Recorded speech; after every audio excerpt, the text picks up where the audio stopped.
this is an all of government effort to make sure that we are saving as many lives as possible. Yeah. Our commitment is to the safety and security of all impacted Floridians. Do you have any sense of the potential loss of life here, Mr. Secretary? Are you hearing any numbers? What is the expectation? What do we know? Hallie, I think it'd be irresponsible of me to guess how many lives were lost. Our commitment is to making that number as few as possible. Yeah. That is what we are committed to do. What is the greatest need right now? What are you most focused on as we speak, 3:30 Eastern time in Florida? I would say, Hallie, that it's twofold. Number one is search and rescue operations. And number two, it's assessments of damages so that we know what capabilities and resources to deliver exactly where they are most needed. We want to make sure that we are prioritizing life safety needs most responsibly and most effectively.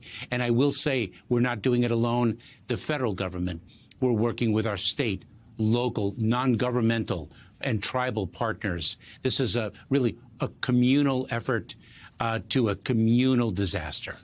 Are Florida state officials working with FEMA in a productive way? Do you see any roadblocks to delivering that aid?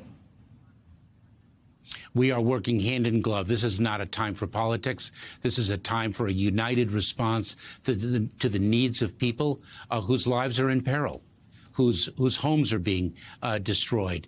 This is all in. This is an American response to a natural disaster. The president spoke very powerfully earlier this morning about the fact that he has spoken multiple times with Governor DeSantis. I have been in touch with the governor's office. I've spoken with the senators. I've spoken with members of Congress, local officials. We all have to be in this together. This is what we in the government are responsible for, the care and well-being of the American public. We understand the Coast Guard is still searching for more than a dozen Cuban migrants who were in a boat that capsized during the storm. Can you give us any update on those rescue efforts? Do you know anything else about that?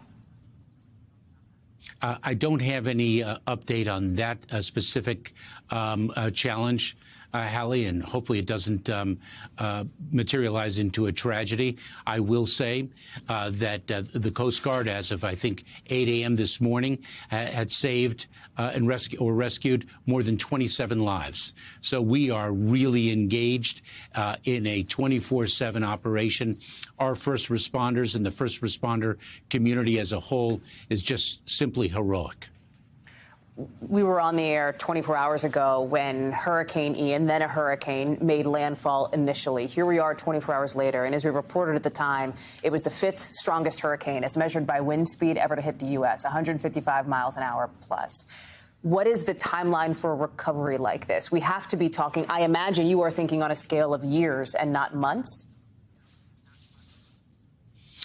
We are devoted to recovery however long it takes. This is not going to be days. This is not going to be weeks. This is not going to be months. But the people of Florida, anyone affected by Hurricane Ian, should know this, that we will be there with them throughout.